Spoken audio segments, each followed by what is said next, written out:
Alexander is traveling on a path through a dense forest. The woods on either side of the path are teeming with wildlife.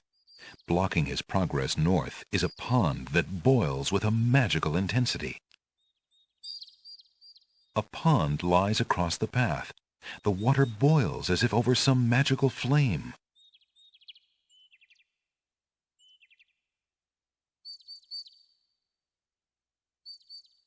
Hoping to cool down the boiling pond, Alexander throws in a head of iceberg lettuce. The pond's water slowly stops boiling, cooled by the ice. It still looks hot, but bearable.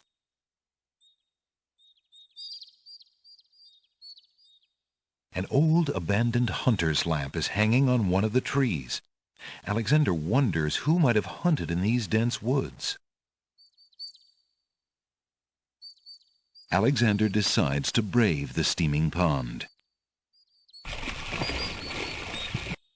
Ouch! Ow! Ooh, ooh, ooh, ouch! The pond is no longer boiling, but it's hardly bathwater.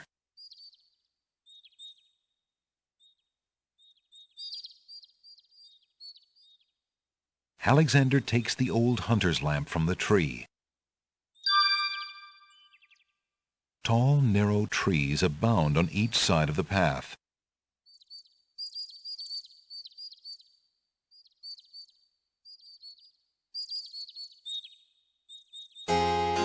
As Alexander continues down the path, he gets the strange feeling that he's being watched.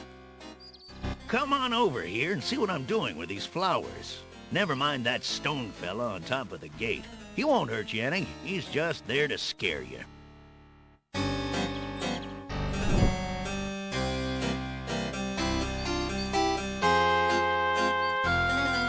A small garden plot is situated just past the wall. The path through the woods runs through a gated wall here. Two stone statues stand guard on the gate's lintels. To the north, the path continues on through a hedge of roses and a dainty gazebo. A man tends to a small garden plot on the other side of the wall. The path through the woods runs through a gated wall here. Two stone statues stand guard on the gate's lintels. To the north, the path continues. A stone archer sits atop the lintel of the gate like a silent guardian. His stone bow is tightly drawn and fitted with a single stone arrow. The statue to the left of the gate shows a man kneeling down with his spear as though waiting for a target. A brick lies in the grass. It must have come from the old brick wall.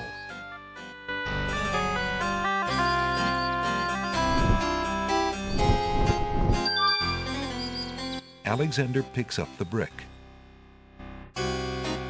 Come on through, I say. I can show you a path through the forest.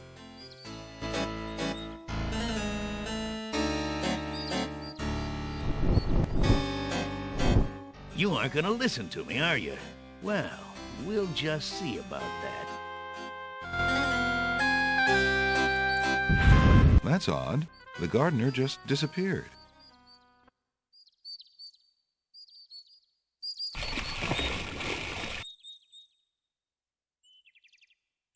The forest is dotted with clumps of wild mushrooms.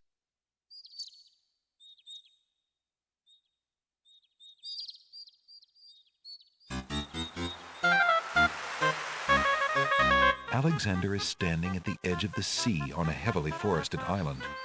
As far as the eyes can see, tall trees spread out their branches as though straining to link arms, their tops forming a canopy above. A path leads north through the forest. There's an odd little creature dangling from that tree branch.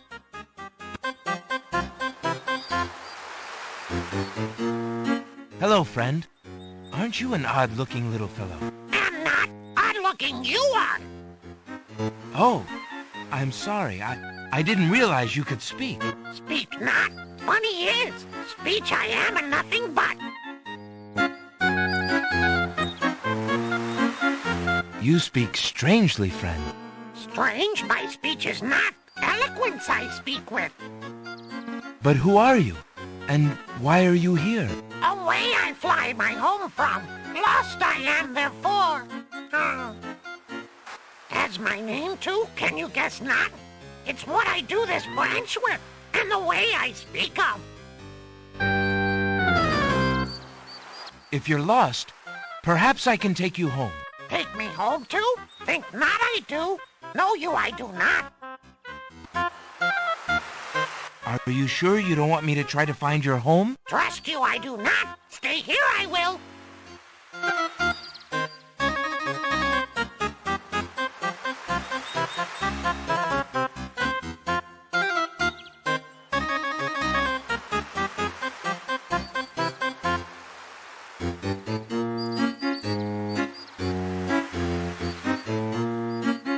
Alexander holds the sentence out to the creature.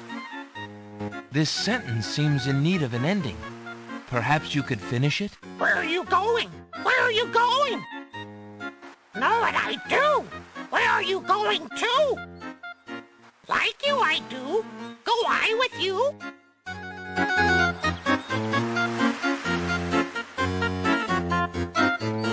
Well, that was certainly interesting.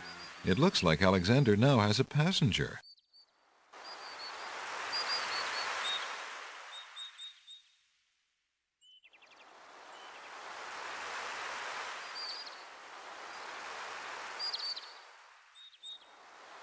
Alexander pulls out his magic map.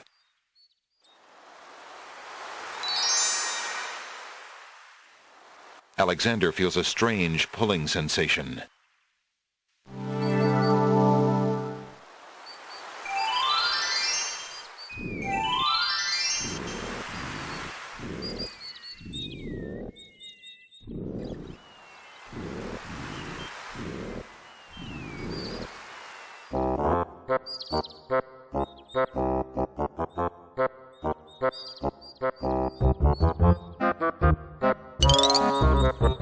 Do you have anything interesting yet?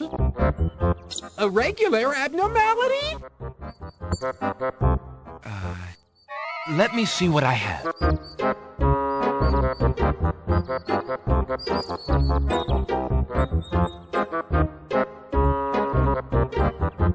I found this little fellow lost on another island.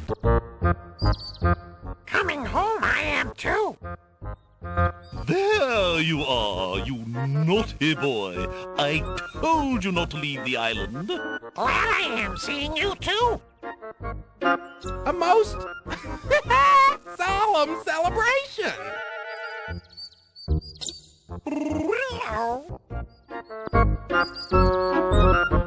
So, you found my Dangling Participle. I suppose I'll have to give you something. Let's see now. Was it a rare book you wanted? Yes, sir. Well, then none of these will do. They've been sitting in the sun far too long and must be well cooked by now. This one is far more rare. A delicious little tidbit. Thanks.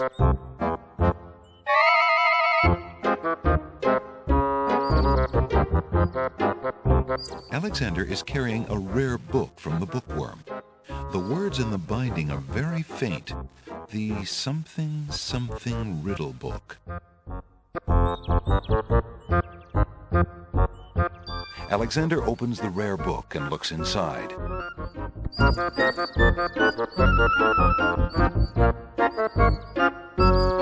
The book contains riddles and has a page missing. Alexander glances at a few of the conundrums, but finds himself more curious about the one that is missing. What was the riddle, he wonders? More importantly, what was the answer?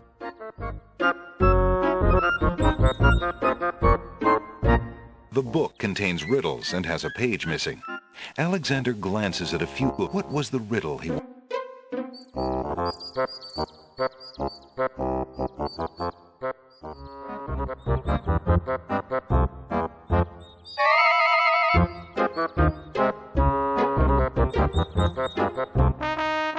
Oh, so there you are, handsome. What can I do for you now? is hanging from the otherwise tightly woven web. A thread is hanging from the otherwise tightly woven web. That scrap of paper blew into my web from those books over there. The wind just thinks it can deposit anything here.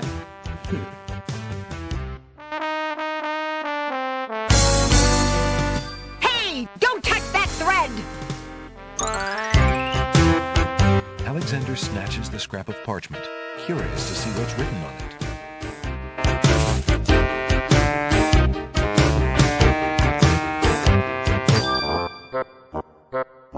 The wind blows the scrap of paper from Alexander's hand, but he remembers what it said well enough.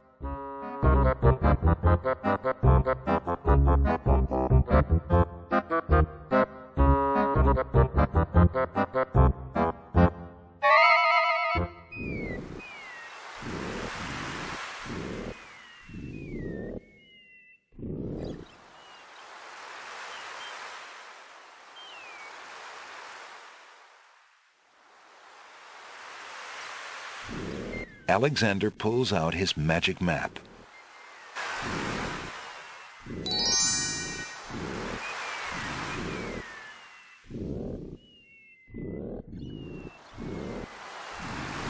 Alexander feels a strange pulling sensation.